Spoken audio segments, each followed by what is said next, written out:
बिस्मिल्लाहिर्रहमानिर्रहीम। अस्सलाम वालेकुम। जियो न्यूज़ पर आप देख रहे हैं आपस की बात। मैं हूं मुनीब फारूक और मेरे साथ मौजूद हैं नजम सेठी साहब। अस्सलाम वालेकुम। NA 122 लाहौर का हल्का NA 122 इंतखाबी मार्का जो कि इस पे बाई इलेक्शन 11 अक्टूबर को होने वाला है। ये ज़िंदगी मौत का मसला क्यों बन गया है, ख़ास तौर पर पाकिस्तान मुस्लिम लीग नून और पाकिस्तान तहरीक इंसाफ के लिए इतनी बड़ी बड़ी बातें, जिस तरह इस तरह का माहौल बन गया है कि जिस तरह वाकई कोई जनरल इलेक्शन का एक हल्का है जिसके अंदर ये इंतखाब हो रहा है। दोनों जमातें इसको इतनी अहमियत क्यों दे रही हैं? किसी एक की जीत या किसी एक की हार उस पर्टिकुलर पार्टी के लिए क्या मानी रखेगी? मुस्लिम लीग नून अगर जीतती है तो क्या हासिल करेगी और अगर हारती है तो क्या खो देगी? इसी तरह पाकिस्तान तहरीक इंसाफ क्या हासिल करेगी अगर वो ये सीट जीत जाती है और क्या खो देगी कि अगर वो ये सीट लूज करते हैं? इस हवाले से बात होगी। इलेक्शन कमीशन ने रिसेंटली जिस तरह से किसान पैकेज के ऊपर उसकी इम्प्लीमेंटेशन को रोका, उस हवाले से भी बात करेंगे। मुस्लिम लीग नून जो कि हुक्मरान जमात है उसको उस पर एहतजाज है, उन्होंने एहतजाज किया है, एतराज़ भी है, उस हवाले से भी बात करेंगे और आगे चल के मजीद कुछ इशूज़ हैं जिनको हम डिस्कस करेंगे आज के प्रोग्राम में। नज़ीम साहब, NA 122 बड़ा मामला जैसे तगड़ा सज गया है, तो मेरे ख्याल में अभी हम थोड़ी देर पहले देख रहे थे इमरान खान साहब की तकरीर, बड़ी धुआंधार तकरीर की। उन्होंने फिर अपने एक जैसे कहते हैं ना कैंपेन को बड़ा बढ़ावा दिया। मुस्लिम लीग नून की नुमाइंदगी के लिए मेरे साथ मौजूद हैं ख्वाजा साद रफीक साहब। जरा ख्वाजा साहब से बात कर दी जाए क्योंकि इमरान खान साहब का कहना है कि मुस्लिम लीग नून ने इस दफ़ा बड़ी प्लानिंग की हुई है फिर कुछ धांधली की। तो मैं ख्वाजा साहब से पूछ लेता हूँ। ख्वाजा साहब अस्सलाम वालेकुम, कैसे मिजाज हैं? जी वालेकुम अस्सलाम, ठीक ठाक। ख्वाजा साहब, सुना है बड़ी बड़ी आपने तैयारी की हुई है खवातीन पोलिंग स्टेशन के अंदर धांधली करने की, तो जरा बताएं ना कैसे धांधली करेंगे आप? मुनीब साहब, ये खवातीन पोलिंग स्टेशन पे उसको कैप्चर करना और उसके आने वालों की बेइज्जती करना और हाथ पकड़ पकड़ के औरतों से स्टैम्प करवाना, ये PTI का पूरा इम्तियाज है और मैं ये भुगत चुका हूँ NA 125 के इलेक्शन में अच्छी तरह। तो इमरान खान साहब जो करने जा रहे हैं, जो करवाने जा रहे हैं, उसका जिक्र करके तो उस इल्जाम हम पे पेशगी आयद करना चाहते हैं। अच्छा, अब ये बताइए, वो कह रहे थे कि आप क्योंकि मुस्लिम लीग नून वो बकौल उनके धांधली की चैंपियन है, वो कहते हैं कि इस दफ़ा वो अपने लोगों को जो 5-5, 6-6 मोटरसाइकिल्स हैं, वो थैलों वाली जो गाड़ी होगी जिसमें वोट होंगे, उनके पीछे वो मोटरसाइकिल्स लगाएंगे ताकि आप जो काम करते हैं ड्यूरिंग वो सफ़र के दौरान ट्रांजिट में वो ना कर सकें। तो क्या मुस्लिम लीग नून भी फिर अपने को मोटरसाइकिल साथ लगाएगी कि कुछ दूसरी तरफ से ना हो जाए? मैं आपको मजे की बात बताऊं कि जिन साहब को टिकट मिला हुआ है अय्याज सादर के मुकाबले में जी, ये साहब होते थे काफ लीग के सूबाई वजीर। आप उनका नाम तो ले लेना, आप नाम मुझे जरूरत नहीं है नाम लेने की। तो ये साहब जो थे ये थैले भरने के माहिर थे और हमारी क़यादत एग्जाइल में थी और 4 बाई इलेक्शन मैंने लाहौर में, मैं PMLN का जनरल सेक्रेटरी था पंजाब का, लड़े थे। शाम को हम जीत जाते थे और उसके बाद ये थैलों पे ठप्पे लगवा के पुलिस की कस्टडी के अंदर जाते थे। मुझे अच्छी तरह वो इलेक्शन याद है। तो इनके अपने साथ धांधली के चैंपियन मौजूद है। हम तो काम करते हैं, काम करके वोट लेते हैं। ख्वाजा साहब, एक बात जिसका थोड़ा सा ताल्लुक एक तारीखी दिन से भी है। आपका जिस दिन NA 125 का इलेक्शन ट्रिब्यूनल ने आपके खिलाफ फैसला दिया, आपका जो इमीडिएट रिएक्शन था आपका था कि पार्टी फैसला करेगी, लेकिन आपका दिल ये था कि आप अवाम में जाएं और री इलेक्शन हो। पार्टी ने फैसला किया कि नहीं जी, इसको कंटेस्ट करेंगे, सुप्रीम कोर्ट में जाएंगे। क्या वजह है कि पार्टी ने NA 122 में क्यों फैसला कर लिया था और NA 154 में शुरू में क्यों फैसला कर लिया था कि वो इलेक्शन में जाएंगे और कंटेस्ट नहीं करेंगे? तो आपके साथ कोई खास मोहब्बत है पार्टी को कि वो आपको असेंबली में रखना चाहती है या कोई और मामला है? देखें जी, मोहब्बत तो खास है। अब मैं कहूँ कि मेरी और पार्टी की खास मोहब्बत नहीं है तो ये तो ठीक नहीं होगा। लेकिन सच्ची बात यह है कि मैं मुल्क से बाहर था, बल्कि फ्रांस में था जब पीछे ये फैसला हुआ है। और जब मैंने दरखास्त की मुझे इलेक्शन लड़ने दें तो सारी क़यादत का मुतफिक का फैसला था कि कानून में प्रोविजन मौजूद है और ये एक 40,000 की लीड है तुम्हारी और ये जो रोपा 74 है उसकी वायलेशन है ये ट्रिब्यूनल का फैसला, तो आप सुप्रीम कोर्ट में जाएं। सो जब आपने फैसला किया, लेकिन अगर मैं पाकिस्तान में होता तो एक वोट जो मेरा पार्टी में है वो मैं ये वोट कास्ट करता कि आप इलेक्शन की बजाय अय्याज सादक साहब के लिए भी इसलिए सुप्रीम कोर्ट में जाएं कि आइंदा ये तकलीफ आएगी PTI PPP समेत तमाम जमातों को कि जिसके ट्रिब्यूनल का फैसला आएगा वो सुप्रीम कोर्ट में जाने के काबिल नहीं रहेगा और अगर सुप्रीम कोर्ट जाने का ऑप्शन नहीं रखना तो फिर इसको खत्म कर दे कानून के अंदर से। ख्वाजा साहब, आप इमरान खान साहब को यू टर्न की सियासत का बादशाह कहते हैं, तो यू टर्न तो वैसे मुस्लिम लीग नून में बड़े लेती है। आप देखें NA 154 में बढ़क लगा दी कि हम दोनों हलकों में अवाम के पास जाएंगे। एंड में जाके आपने स्टे ऑर्डर ले लिया आपकी जमात ने और आपके कैंडिडेट उधर से चले गए, रिस्टोर हो गए बहरहाल। तो ये फैसला क्यों किया? तासुर ये मिला कि जी क्योंकि आपको हार नजर आ रही थी NA 154 में, इसलिए आपने स्टे ऑर्डर ले लिया सुप्रीम कोर्ट से। अच्छा जी, गुजारिश ये है, मैंने तो अखबार में पढ़ा है और बड़ा क्लियरली पढ़ा है कि अदालत उस्मा ने जब जहांगीर तरीन साहब के वकील से पूछा तो उन्होंने कहा कि जी मैं तो तैयार ही नहीं हूँ केस का दफा करने के लिए, जिसका वाज़े मतलब था कि आप स्टे ऑर्डर दे दें। ये वाइस वर्सा है। तरीन साहब सन ऑफ सॉइल नहीं है वहां पे, उनका वहां है ही कुछ नहीं सिवाय दौलत के। और जो बलोच साहब है वो तो हमें हरा के जीते थे, हम तीसरे नंबर पे थे, तरीन साहब दूसरे नंबर पे थे। वो लोगों के साथ जीते मरते हैं, खुशियां गमियां बांटते हैं, तो उन्हें तो टिकट की अदरवाइज भी जरूरत नहीं होती। ये कोई खुशी की बात नहीं है जो मैं कह रहा हूँ, लेकिन ये ग्राउंड रियलिटी यही है।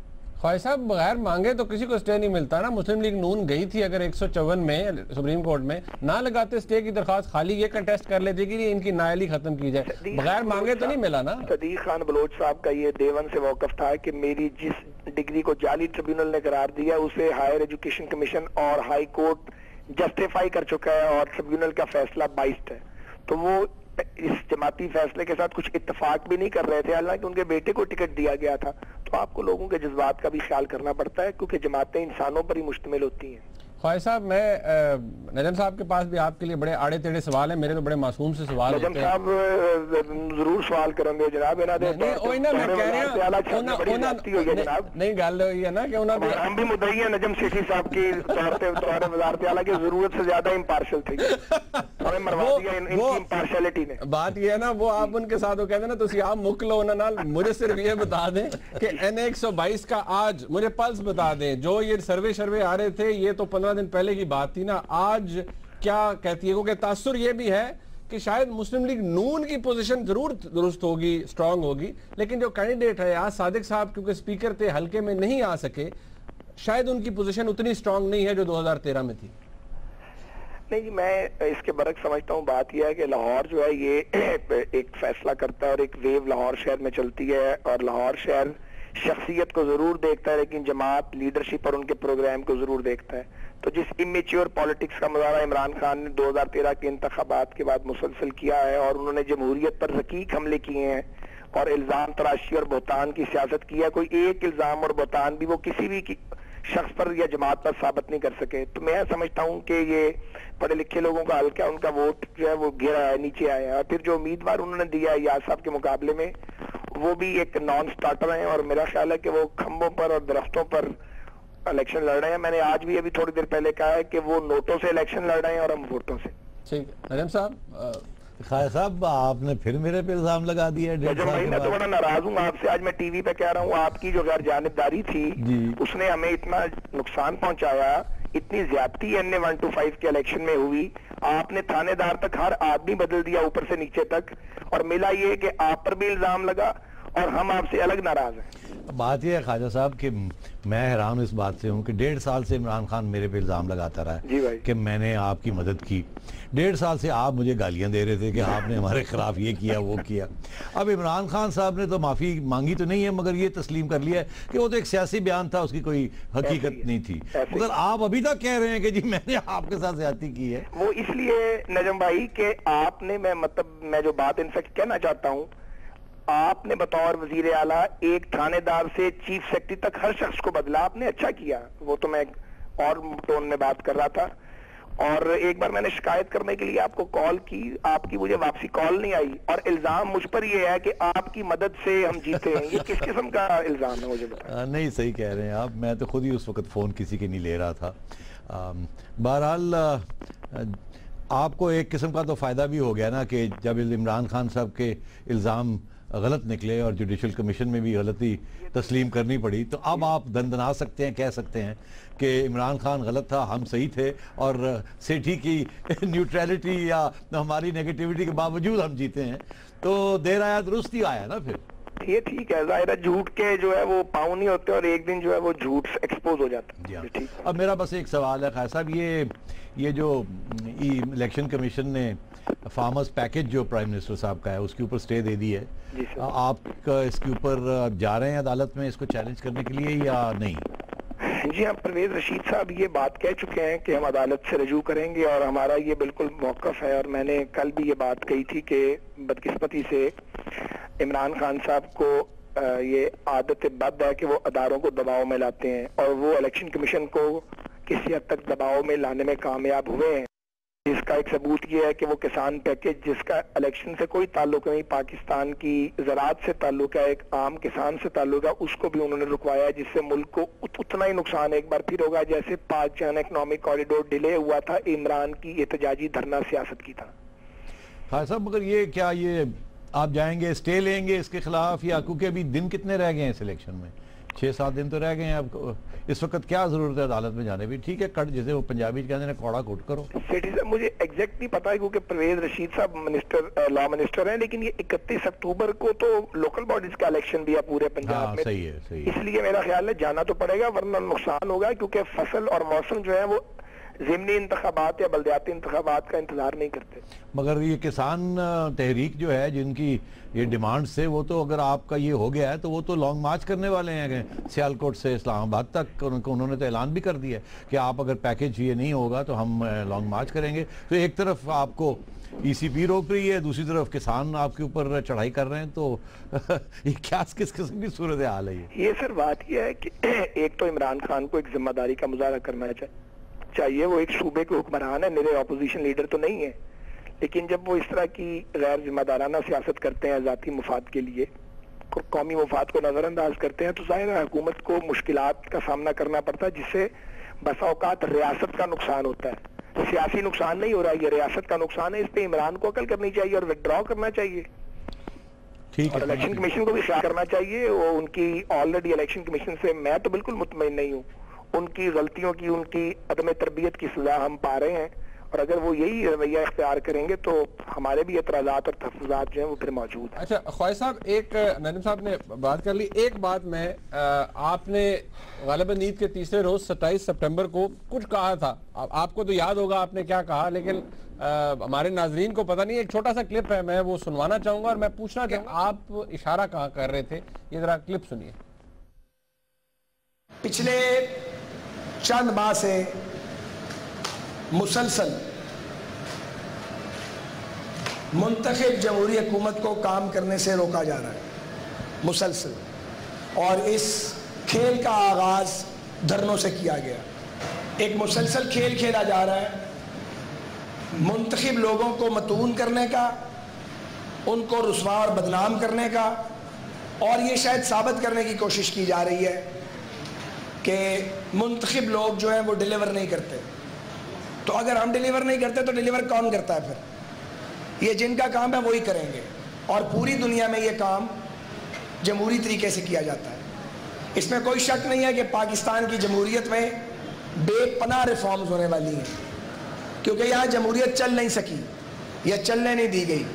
चुनांचे आज जमहूरियत का जो मॉडल हमारे सामने है ये मुकम्मल मॉडल नहीं है, और इसमें जमातों के अंदर भी रिफॉर्म्स होनी है और मुल्क के अंदर भी रिफॉर्म्स होनी है। सियासी जमातों को सही मानों में सियासी जमातें बनना है, जो मेरे ख्याल में अभी नहीं बनी है, उन्हें बनना है, और ये हमें कह देना चाहिए और इसे छुपाना नहीं चाहिए। खान साहब, सवाल है वे कि प्राइम मिनिस्टर साहब ने भी कुछ दिन पहले वो कन्वेंशन सेंटर में जब वो किसानों को एड्रेस कर रहे थे तो उन्होंने भी कुछ इस किस्म की बात की थी कि वो लोग वो ये चाहते हैं, उन्होंने ये किया, उन्होंने वो किया। नाम नहीं लिया प्राइम मिनिस्टर साहब ने, मारे करते रह गए। आप भी अभी इशारे ही कर रहे हैं। उससे पहले आपने बात की कि जी इमरान खान जो है वो धरना करता रहा ये। अब आपने इमरान खान का तो नाम नहीं लिया, मगर आप भी उसी किस्म की बात कर रहे हैं, वो लोग, इन लोग। तो मसला क्या है खाया साहब? नजम साहब, एक तो ये मेरी कॉन्स्टिट्यूएंसी है जहाँ मैंने बात की है, मेरे पास टीवी की स्क्रीन नहीं है, और मेरा रूए सुखन जो है वो 2-3 साइट्स पर है। एक तो ये इमरान खान की इमेच्योर पॉलिटिक्स, जिसने पाकिस्तान में नौज़ायदा जमहूरियत को हिलाने की और उसमें दरारें डालने की और उसको निज़ाम को बिगाड़ने की पूरी कोशिश की है। धरना 1 नाकाम हुआ पार्लियामेंट के इत्तेहाद से, धरना 2 सुप्रीम कोर्ट में जाके जुडिशल कमीशन में एक्सपोज हुआ, धरना 3 जो है वो अब जारी है। दूसरी बात यह है कि मैं इस पे क्लियर हूं कि धरने के जो सांप थे वो कुछ मरे हैं, कुछ अधमोए हुए हैं, लेकिन अभी ये काम खत्म नहीं हुआ। तीसरी बात है, मैं बिल्कुल स्ट्रेट फॉरवर्ड होकर बात करूंगा, वो मीडिया का हिस्सा जो अरबपति सेठों के कब्जे में है, जहां प्रोफेशनल जर्नलिस्ट नहीं है, या वो मीडिया के अदारे जिसके मालिकान जो है वो कोई सनतकार था और कोई काम करता था और अब वो मीडिया हाउसेस के मालिक है, या वो एंकर्स जिन्होंने कभी अखबार में रिपोर्टिंग नहीं की और कभी उन्होंने प्रिंट मीडिया में कोई काम नहीं किया, 50-50 लाख तनख्वाह लेते हैं और रात को दुकान खोल के वो लोगों को मुल्क और कौम से और पॉलिटिशियन और जमहूरियत से मायूस करते हैं। हमारे पास टीवी की स्क्रीन नहीं है, सो जो कुछ ये किया जाएगा हम अपने हलकों में जलसे में माइक पे खड़े होकर उसका मुकाबला करेंगे। थैंक यू खान साहब। Thank you. ख्वाजा साद रफीक साहब हमारे साथ मौजूद थे। ख्वाजा साहब ने जो कहा, अभी बहुत सी बातें ऐसे हैं जो N122 के हवाले से हमने डिस्कस करनी है। ख्वाजा साहब ने जो बातें की, जो जवाबात दिए, कितने कन्विंसिंग थे। एक ब्रेक के बाद फिर बात करेंगे, हमारे साथ रहिएगा।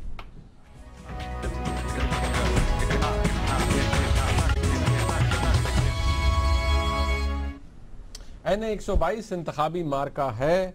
बाई इलेक्शन होने जा रहा है 11 अक्टूबर को, और जो दो बड़े तगड़े पार्टीज आमने सामने हैं वो पाकिस्तान तहरीक इंसाफ और पाकिस्तान मुस्लिम लीग नून। पाकिस्तान मुस्लिम लीग नून ये समझ रही है कि वो ये रिक्लेम करेंगे। नजम साहब, ये जिंदगी मौत का मसला क्यों बना हुआ है? यहाँ तो मतलब माहौल ऐसा है कि जैसे मतलब जनरल इलेक्शन हो रहा हो। नहीं, ये जिंदगी मौत इसलिए है क्योंकि इमरान खान साहब ने ये जो 4 सीटें, जिसमें से ये एक सीट है, इसके ऊपर एक बहुत बड़ा मंसूबा बनाया था कि ये 4 सीटें अगर वो प्रूव कर सकते हैं कि इनमें रिगिंग हुई, तो उनका प्लान ये था कि इससे फिर वो जनरलाइज करके कहें कि देखिए जी, हमने सिर्फ 4 चुनी और चारों में ये सूरत हाल निकली, तो बाकी सारी बातें जो मैं कह रहा हूँ वो सही हैं, इसलिए अब इनकी छुट्टी कराई जाए, नए इलेक्शन कराए जाए। तो इनका एक पैग था 4 सीटों का। मुझे याद है कि ये बहस हमारी हुई थी और मेरा मौक़िफ़ उस वक़्त ये था कि मुस्लिम लीग को चाहिए कि ये 4 सीटें जो है, इतना शोर पड़ा हुआ है, तो ये खुद आगे बढ़ के कहें चलो जी चेक करवा लो, और अगर कोई इश्यू है फिर से लड़ लेते हैं ताकि ये ख़त्म हो बात। मगर नून वाले ये कहते थे कि नहीं सेठी साहब, ये बात ख़त्म नहीं होनी, क्योंकि ये बात 4 सीटों की नहीं है, इसके पीछे कोई साजिश है और ये सिर्फ इनको इस्तेमाल कर रहे हैं। अच्छा, उस वक्त तो मैं सरप्राइज था कि यार इतनी बड़ी कोई साजिश है, मगर बाद में पता चला कि साजिश थी। धरने जैसे ख्वाजा साहब ने कहा, पहला धरना, दूसरा धरना और अब ये तीसरा धरना, बिल्कुल थी। वो तो हमने भी कहा है, उसके बाद एविडेंस आ गई थी। तो इसकी अब एक बैकग्राउंड और एक हिस्ट्री बन गई है। और जैसे उन्होंने कहा पहला धरना, दूसरा धरना और ये तीसरा धरना, तो इम्पोर्टेंस तो नज़र आ गया ना, क्योंकि उन्होंने साजिश का भी इशारा कर दिया है। ख्वाजा साहब ने, प्राइम मिनिस्टर साहब ने पहले किया कि कुछ लोग रह गए हैं पुरानी साजिश के, जो अभी भी साजिश कर रहे हैं। और उस वक्त भी मीडिया का एक रोल था, कुछ हिस्सों, मीडिया के हिस्सों का। अब भी वो कह रहे हैं कि कुछ मीडिया के अंदर ऐसे हैं जिनके अलायंसेस बने हुए हैं कहीं और दुकानें लगाई हुई हैं। तो इसका ये मतलब है कि वो सिलसिला ख़त्म नहीं हुआ।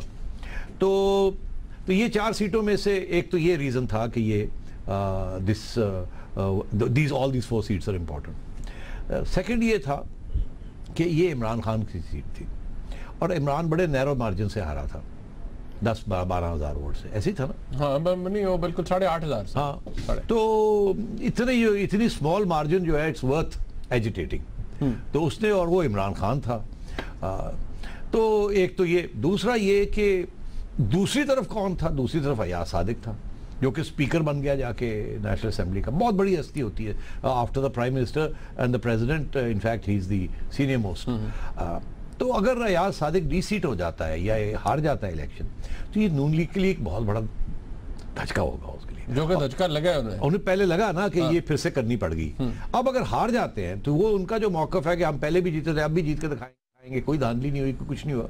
इमरान खान साहब शोर डाल देंगे कि पहले धांधली हुई थी, अब देखिए हमने करवाई है, फौज आई हुई थी और रेंजर्स आए हुए थे, तो अब हम जीत गए हैं। और इसकी वजह इसका ये मतलब है कि ये एक सीट से वाजे हो गया, ये क्लियर हो गया कि बाकी 4 सीटों में भी हुआ और बाकी 4 सीटों के अलावा सारी जनरल इलेक्शन में भी हुआ। एक किस्म का ये पॉइंट बन गया है खान साहब के लिए कि इससे जुडिशियल कमीशन की फाइंडिंग्स की छुट्टी कराई जाए, ईसीपी की छुट्टी कराई जाए, नैरेटिव को इससे वो तकवीत उनका नैरेटिव रिवाइव हो जाता है। इससे खत्म हो गया था नैरेटिव जुडिशियल कमीशन के बाद, धरनों के बाद, धरना 1 और धरना 2 के बाद, या आखिरी स्टेज थी ईसीपी की और जुडिशियल कमीशन की, वो भी खत्म हो गई।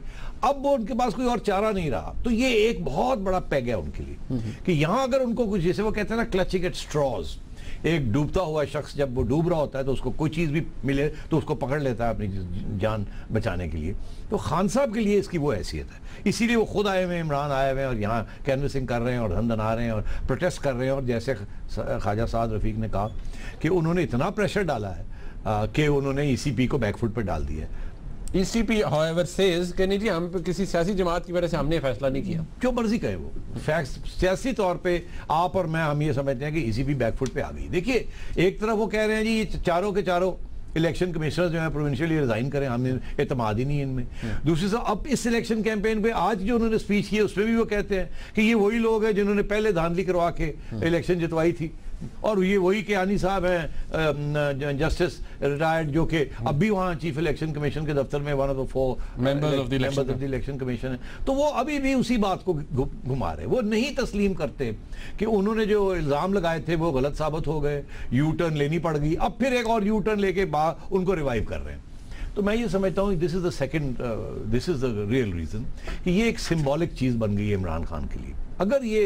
अगर ये इमरान खान जीत जाते हैं, ये PTI जीत जाती है, तो इमरान खान ये कह सकेगा मैं तो लड़ा ही नहीं, हमने एक और कैंडिडेट खड़ा कर दिया था, वो भी जीत गए और इन्होंने पूरा जोर लगा दिया, सिटिंग गवर्नमेंट थी, स्टेट मशीन पता नहीं क्या क्या था वारा। तो इमरान खान साहब के लिए psychologically it will be a very big victory. However अगर नून जीत जाती है तो नून भी यही कहेगी कि पहले भी यही सूरत हाल थी, हमने अपनी सीट दोबारा ले ली और अगर अच्छे मार्जिन से जीतती है तो फिर। मगर सवाल ये है कि इमरान खान, नून लीग तो ये कहेगी मगर और तो कोई बात नहीं कर सकती, मगर इमरान खान साहब अगर जीत जाते हैं तो नून लीग को शर्मिंदगी होगी कि नहीं? बहुत बड़ा कहते हैं सेटबैक होगा, बल्दियाती इलेक्शन भी आ रहे हैं ना और इसका असर उस पर पड़ेगा। मगर अगर इमरान खान साहब हार जाते हैं, PTI हार जाती है, तो इमरान खान साहब इस रिजल्ट को भी तस्लीम नहीं करेंगे। अच्छा ये उन्होंने कह दिया है, इंटरेस्टिंग उन्होंने कहा है। हाँ, उन्होंने अपनी स्पीच में ऑलरेडी ये कहना शुरू कर दिया है कि धांधली होएगी और आपने मोहतात रहना है, आपने ये करना है, आपने वो करना है फला। उन्होंने ऑलरेडी ग्राउंड प्रिपेयर करनी शुरू कर दी है। उनसे किसी ने पूछा रिसेंटली कि जी आप जो नताइज हैं जो भी होंगे उन्हें तस्लीम करेंगे? हाँ। तो उन्होंने कहा ये मैं आज तो नहीं कह सकता, ये तो उस दिन में पता चलेगा। तो बात ये है कि उन्होंने इस पेग को नहीं छोड़ना। ये तो इसीलिए जब साद रफीक कहते हैं कि ये धरने का तीसरा धरना है, तो फिर मुझे ऐसे लगता है कि उसमें भी कोई वजन है जो वो बात कह रहे हैं। या तो इमरान खान साहब कह देना कि जी हम इस इलेक्शन कमीशन के अंदर करने जा रहे हैं, या बॉयकॉट कर देते अगर ये इलेक्शन कमीशन को तस्लीम नहीं करते, उनको गालियां दे रहे हैं और कह रहे हैं कि जब इलेक्शन रिजल्ट आएगा तो देखेंगे, हम कहेंगे कि जीते हैं हारे हैं, कहेंगे कि ये ठीक इलेक्शन थी, ये नहीं थी, तो फिर तो इसका मतलब नीयत खराब है। मुझे तो नीयत नहीं अच्छी लगती। तो मैं ये समझता हूँ कि ये अब इस इलेक्शन को सियासी तौर पे इमरान खान साहब बिलिंग कर रहे हैं इसकी, और ये तीसरा हिस्सा ज़रूर धरने का है। अब देखना ये है कि आवाम क्या फ़ैसला करती है, क्या आवाम ये कंस्पिरेसी थ्योरीज़ को यकीन करके और अलीम खान साहब जैसे बंदे जो कि इलेक्शन कमीशन, इमरान खान साहब की PTI इलेक्शन कमीशन ने इनको निकाल दिया था, इनको कहा था कि he is one of 4 people जो लोग करप्ट हैं, जिन्होंने पैसा इस्तेमाल करके पार्टी इलेक्शंस के अंदर धांधली की है। तो अगर इस किस्म के शख्स को इमरान खान साहब ने टिकट दिया और आके कैनवसिंग कर रहे हैं, तो मैं समझता हूँ कि दिस इज़ इमरान खान साहब की तरफ से भी एक इशारा है। एक तरफ वो कहते हैं कि मैं तो आम लोगों के लिए इलेक्शंस करवाना चाहता हूं ताकि आप जैसे लोग जो सुन रहे हैं कि आप जैसे लोग जो हैं वो पार्टी में आएँ और आप जैसे लोग इलेक्शंस लड़ें, ये बड़े बड़े सरमायादार, ये फ्यूडल जो करोड़ों रुपए लगाते हैं, इनको निकाला जाए। एक तरफ ये, दूसरी तरफ वो ऐसे शख्स को टिकट देते हैं जिसके बारे में खुद वो कहते हैं कि उसने इतने करोड़ रुपया शौकत खानम को दिया, इतने करोड़ रुपया फलानी हमारी यूनिवर्सिटी को दिया, इतने करोड़ रुपया हमें दिया और इतने करोड़ रुपया वो लगा रहे हैं इस इलेक्शन पे। तो मैं समझता हूँ कि खान साहब की जो कहना है वो एक है, हकीकत कुछ और है।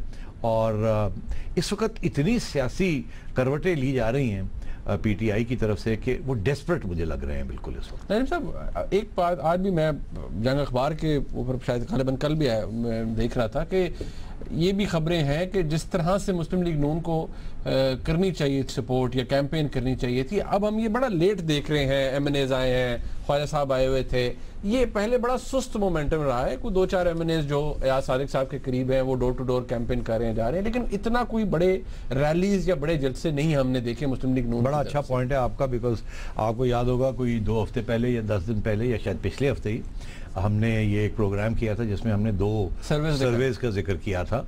एक गैलप और एक और पार्टी है उसका सर्वे था NA 122 का, और सर्वेस दोनों एक जैसे थे, पैरेलल चल रहे थे, दोनों अलग इंडिपेंडेंट इंस्टीट्यूशंस ने किए और रिजल्ट्स मोर और लेस वही थे। मोटी मोटी बात ये थी कि दोनों सर्वेस जो थे या पोलस्टर्स थे वो ये कह रहे थे कि नून लीग जो है वो 50% to 55% वोट मिलेगा और PTI को 30 to 35% मिलेगा। तो वो लीड दे रहे थे बड़ी ठीक ठाक किस्म की। अब जो ये जब ये नज़र आ रहा है कि अब नून लीग जो है वो they are throwing everything into it और इमरान खान भी is throwing everything into it, तो मुझे ऐसे लगता है कि दोनों साइड्स ये समझती हैं कि ये अब वो एक स्टेज आ गई है कि ये क्लोज फाइट होगी। वो उतनी बड़ा इमरान खान ने तो जोर लगाना ही था, क्योंकि उनकी 35% थे, तो उन्होंने जब जोर लगाया तो जाहिर है कि फिर उसके साथ कुछ लोग बाहर निकले होंगे ना, और कुछ लोग मुतासर हुए होंगे। तो उसकी वजह से अगर लीड नैरो हो रही है तो नून लीग का जाहिर है फिर उन्होंने सोचा होगा कि अगर वो इतना जोर लगा रहे हैं तो ये ना हो कि हमारी लीड बहुत थोड़ी रह जाए। तो ये so they are now also putting everything into it. So अब ये जो तज्जियाकार हैं वो तो अब जो लोग जाएंगे वहाँ कंस्टिट्यूंसी में वो जाके देखें, काश के कल परसों कोई एक और पोल हो जाए, हमें पता चल जाए इस वक्त वहाँ के लोग क्या सोच रहे हैं। मगर मैं समझता हूँ कि अगर कोई टफ फाइट हुई तो निचली सीट पे होगी। ये ऊपर वाली सीट अभी भी ऐसे लगता है कि ये टफ फाइट अगर होगी भी तो नून लीग शायद जीत जाए, मगर अभी 7-8 दिन रह गए हैं तो कुछ भी और दोनों साइड्स पूरा जोर लगा रहे हैं। वो पोल्स जो हैं वो 2 हफ्ते पुराने हैं और इसलिए कुछ कहा नहीं जा सकता, मगर यही हमारा कहना कि कुछ कहा नहीं जा सकता ये शोज के PTI जो है थोड़ी सी उभरी है और नून लीग को थोड़ी सी परेशानी हो गई। ओके, एक ब्रेक ले लेते हैं यहाँ पर, जब ब्रेक से वापस आएंगे गुफ्तगू जारी रखेंगे, इसको हमारे साथ रहिएगा।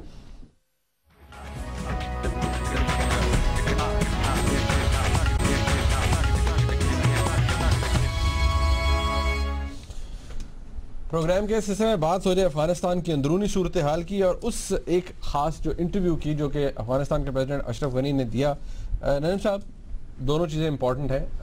अफगानिस्तान के अंदर जो इंटरनली हो रहा है, कुंदूज अटैक होता है, उसके बाद ये चीज़ प्रोग्रेस कर रही है, वहाँ पर हालात इंटरनली क्या हैं, क्या किसी भी इंस्टेबिलिटी जो अफगानिस्तान के अंदर हो रही है क्या इतना आसान है पाकिस्तान को मुर्द इल्ज़ाम ठहरा देना कि ये पाकिस्तान की वजह से हो रही है? एक्चुअल जो कुंदूज के अंदर हुआ है उसका रीज़न क्या है, इसकी वजह क्या है? बड़ा अच्छा सवाल है, बिकॉज अफगानिस्तान की हुकूमत अशरफ गनी साहब और उनकी साथियों की यही कोशिश है कि उनके साथ जो भी हादसा होता है या जो भी कुछ उनकी कमज़ोरियाँ उसको छुपाने की कोशिश करते हैं और सारा खाता जो है पाकिस्तान के ऊपर खोल देते हैं उनका और सारा मलबा जो है उनके ऊपर फेंक देते हैं। दरअसल कुंदूज में जो हुआ उसके जो आम लोग हैं या जो अफगानिस्तान की हुकूमत जो कहना चाहती है वो ये कहना चाहती है अमेरिकन चले गए हैं यहाँ से और हम कमज़ोर पड़ गए हैं, हमारे पास पैसे भी कम हैं, ऊपर से पाकिस्तान हकानी नेटवर्क और इन सब को सपोर्ट कर रहा है और हम तो पूरी कोशिश कर रहे हैं मगर हमारे जो एक्सटर्नल एलाइज थे वो हमें छोड़ गए हैं और जो हमारे जिन्होंने हमसे वादा किया था यहाँ मतलब पाकिस्तान कि इनको रोकेंगे वो इनको रोक नहीं रहे हैं। तो वो इस किस्म की वो एक्सप्लेनेशंस दे रहे हैं और मगर असली बात क्या है? असली बात ये बिल्कुल नहीं है। देखिए ठीक है, अगर अमेरिकन फोर्सेस वहाँ होती तो शायद इतना आसान ना होता कुंदूज के ऊपर का तालिबान का अटैक करना, मगर सब बात यह है कि कुंदूज को डिफेंड कर लेते, किसी और शहर को तालिबान ने अटैक करके ले लेना था। हर जगह को तो नहीं इस तरीके से वो अटैक कर सकते, डिफेंड कर सकते। अब मसला क्या है? मसला ये है कि अफगानिस्तान के अंदर 2 या 3 बड़े सीरियस प्रॉब्लम्स हैं। सबसे पहला प्रॉब्लम तो ये है कि अशरफ गनी और अब्दुल्ला ये जो 2 साहब हैं ये अमेरिकनों ने इनको इकट्ठा करके बिठाया और कोशिश ये थी कि ये मिलके एक कॉमन स्ट्रेटजी और पॉलिसी बनाएंगे, regional strategy vis-a-vis America, strategy vis-a-vis the region meaning Iran, Pakistan, India, China and strategy with in inside Afghanistan vis-a-vis the Taliban कि एक स्ट्रेटजी होगी, मिलके ये काम करेंगे, यूनिटी गवर्नमेंट इसको कहा था और फिर ही जाके मसाइल हल होंगे। दरअसल ऐसे हुआ नहीं।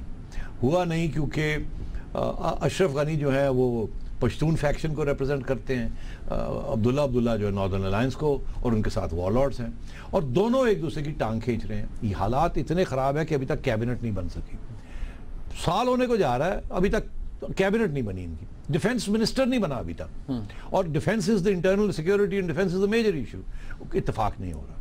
सबसे पहली बात तो ये है कि ये पॉलिसीज नहीं बना पा रहे हैं, खींचातानी हो रही है, कोई कोलिशन है ना, कोलिशन है नहीं, मगर कोलिशन में भी तो एक स्ट्रेटेजिक इशू तो होता है ना कि गवर्नमेंट का ये डायरेक्शन है ऑन दिस इशू, वही भी नहीं हो रही, वो नहीं हो रही, उसके बगैर एडहॉकिज्म चल रही है। ठीक है, सबसे पहली बात तो ये है, अशरफ गनी कहता है कि पाकिस्तान के साथ मिलकर हम मज़ाकरात करते हैं, अब्दुल्ला कहता है पाकिस्तान को ट्रस्ट नहीं किया जा सकता और हम इंडिया के साथ तावन करें, इंडिया को लेके आए यहाँ। कुछ लोग वहाँ कहते हैं कि तालिबान के साथ फुल फ्लैश वॉर होना चाहिए, इनके साथ कोई कॉम्प्रोमाइज़ नहीं होनी चाहिए, और कुछ लोग कहते हैं नहीं पीस टॉक्स करके पावर शेयरिंग होनी चाहिए। मतलब है कि कोई एग्रीमेंट नहीं है कि आपने करना क्या आगे, और वो अब उसका जो असर है वो हुकूमत के ऊपर पड़ रहा है और हुकूमत कमज़ोर पड़ती जा रही है। पहली बात ये। दूसरी बात ये है कि अफ़गानिस्तान के अंदर एक नया लफ्ज़, अंग्रेज़ी का नया लफ्ज़ सुनिए, पुराना लफ्ज़ है मगर उसका ज़्यादा इस्तेमाल हो रहा है कि अफ़गानिस्तान के अंदर एक क्लेप्टोक्रेसी बन गई है। ब्यूरोक्रेसी का तो सुना ना आपने, क्लेप्टोक्रेसी क्या होती है? क्लेप्टोक्रेसी वो होती है कि जब ब्यूरोक्रेट और स्टेट के जो ऑफिशियल्स हैं वो चोरी करना शुरू कर देते हैं, सियासतदान इतने नहीं, स्टेट के जो ऑफिशियल्स हैं वो चोर हो जाए। अब अफगानिस्तान के अंदर एक बहुत बड़ा क्लेप्टोक्रेसी का प्रॉब्लम बन गया कि स्टेट रियासत के वो लोग, कोई गवर्नर है, कोई पुलिस चीफ है, कोई इंटरनल सिक्योरिटी का फलाना है, ये खुद चोरी करना शुरू कर दी इन्होंने रियासत, और लोगों के ऊपर से चोरी कर रहे हैं। ये रियासत से तो, रियासत के पास तो पैसा ही नहीं कुछ रहा, यानी कि वो स्टेट ऑफिशियल्स जो कि स्टेट चलाते हैं वो ही चोरी करनी शुरू कर दी। स्टेट तो का जो ट्रेजरी है, जो खजाना है, वो तो खाली है, तो क्योंकि अमेरिका ने वो उस किस्म की फंडिंग नहीं आ रही और बहुत बड़ी इकोनॉमिक क्राइसिस होने जा रही है वहाँ। वो एक अलग प्रोग्राम आपको करना चाहिए, कितनी बड़ी इकोनॉमिक क्राइसिस हो रही है, उसका पाकिस्तान के ऊपर क्या असर पड़ेगा। मगर वो बात की बात, उन्होंने अवाम से चोरी करनी शुरू कर दी। अब मैं आपको एक छोटा सी एग्जांपल दूं, ये बदख्शां प्रोविंस है जो वहाँ भी तालिबान ने इनरोड्स किए। वहाँ का जो गवर्नर है, ये था अभी रिसेंटली उसको हटाया, अब वो गनी साहब का आदमी था, और जो पुलिस का हेड है वो था अब्दुल्ला की अपॉइंटमेंट। कॉम्प्रोमाइज करते हैं ना, जैसे आप उसको लगा दें, हम उसको लगा दें, वो अपनी तरफ खींच रहा है, वो अपनी तरफ खींच रहा है वहाँ वो, और उसके साथ जो सिक्योरिटी और पुलिस जो है वो कमज़ोर पड़ रही है। जो अफगान नेशनल आर्मी है वो जब देखती है कि पुलिस और एडमिनिस्ट्रेशन आपस में लड़ रहे हैं, लोगों के ऊपर तशद्दुद करके पैसे खींच रहे हैं वहाँ से, ये दो चीज़ें इसका असर होता है। एक तो जो अफगान नेशनल आर्मी है वो डीमोटिवेट हो जाती है, कहती है इस रियासत को हम डिफेंड कर रहे हैं, इन लोगों को हम डिफेंड कर रहे हैं, माँ जाने दे रहे हैं। दूसरा ये कि अवाम ये कहती है यार ये तो तालिबान से भी बुरे हैं, कम से कम तालिबान जो है वो अमन तो ले आते हैं ना, जैसे भी लाते हैं अमन तो ले आते हैं, और लोगों के ऊपर तो तशद्दुद नहीं करते ना, चोरी नहीं करते। ये तो लोगों के ऊपर तशद्दुद भी कर रहे हैं और चोरी भी कर रहे हैं। ऊपर से ये लोग क्या करते हैं, जब आपस के अंदर ये डिवीजन ऑफ स्पॉइल्स जो है उसको जब चोरी करना चाहते हैं, तो उसके ऊपर लड़ाई झगड़े जब होते हैं तो ये जाते हैं अमेरिकनों के पास। आप गवर्नर है, मैं पुलिस चीफ हूँ, आप अमेरिकनों के पास जाते हैं, कहते हैं जी वो फलाना बंदा चोर है, वो फलाना बंदा तालिबान के साथ मिला है, उसको पकड़ के अंदर कर दें। अमेरिकन कहते हैं ठीक है उसको कर देते हैं। और जो दूसरा है वो जाता है, वो कहता है जी वो फलाना बंदा ठीक नहीं है, उसको पकड़े, अमेरिकन उसको अंदर कर देते हैं। तो हो ये रहा है कि ये अपने इंटरनल फ्यूडिंग जो गवर्नमेंट के अंदर हो रही है, और जो चोर बैठे हुए हैं गवर्नमेंट के अंदर और जो ब्लीड कर रहे हैं रियासत को, they are actually weakening the state. With the result the Afghan national army की मोटिवेशन फारग हो चुकी है, पुलिस टोटली करप्ट हो चुकी है और वो तशद्दुद कर रही है, it's an element of operation. तो ये एक बहुत बड़ा इशू बन चुका है अफगानिस्तान के अंदर, जिसको तालिबान अब एक्सप्लॉइट कर रहे हैं। और वो जब अटैक करते हैं तो अफगान नेशनल आर्मी उस तरीके के साथ, पुलिस और अफगान नेशनल आर्मी डिफेंड नहीं कर पाते और भाग जाते हैं, डिजर्ट कर जाते हैं। वो कहते हैं यार इसके लिए हम करें, और यही हुआ कंदूज में बिल्कुल यही हुआ। और वॉरलॉर्ड्स छोटे छोटे निकल आते हैं, जिनको ये एक दूसरे कोई किसी को गनी के लोग सपोर्ट कर रहे हैं, किसी को दूसरे कर रहे हैं, आपस में लड़ाई झगड़े हो रहे हैं, spoils of. These are the two fundamental new developments जो कि अब गनी साहब को जो कमज़ोर कर रहे हैं और इस यूनिटी गवर्नमेंट को तबाह कर रहे हैं। मुझे वाइंड अप का कहा जा रहा है, एक बात बड़ी इंटरेस्टिंग, अशरफ गनी इंटरव्यू देते हैं, कहते हैं पाकिस्तान के साथ हमारे कोई बिरादराना ताल्लुक नहीं है, ये रियासत का रियासत से ताल्लुक है। आर्मी चीफ लंदन में होते हैं, थिंक टैंक से खिताब करते हैं और वो वहाँ पर कहते हैं कि जी बरादराना ताल्लुकात हैं अफगानिस्तान के साथ, अफगानियों के साथ। डिफरेंट, जी हाँ डिफरेंट, क्योंकि अशरफ गनी की पोजीशन बहुत कमज़ोर हो गई है। अशरफ गनी से हुकूमत चल नहीं रही है, लड़ाई झगड़े हो रहे हैं, पाकिस्तान को ब्लेम करने की कोशिश की जा रही है। हमेशा ये होता है अपने आप की कमज़ोरी हो, गलती हो तो दूसरे को ब्लेम करना। अब अशरफ गनी कह रहे हैं कि पाकिस्तान ने कहा था कि तालिबान के साथ बातचीत करवाएंगे और ये लड़ाई झगड़े ख़त्म करवाएंगे। पाकिस्तान को 4 महीने दिए थे, अब 8-9 महीने हो गए, इन्होंने कुछ नहीं किया। वो सारा पाकिस्तान पे डाल रहे हैं। अब वो अपने आप को प्रोटेक्ट करने के लिए अब वो हाथ पैर मार रहे हैं और पाकिस्तान को क्रिटिसाइज कर रहे हैं ताकि उनको कुछ ये ना कोई कह सके, मगर इसके साथ अंदर और भी प्रॉब्लम्स उनके होंगे। इस हवाले से आने वाले प्रोग्राम में भी हम अफगानिस्तान के हवाले से बात करते रहेंगे। आज के प्रोग्राम का फीडबैक हमें ज़रूर दीजिएगा। देखने का बहुत शुक्रिया। खुदा हाफिज़।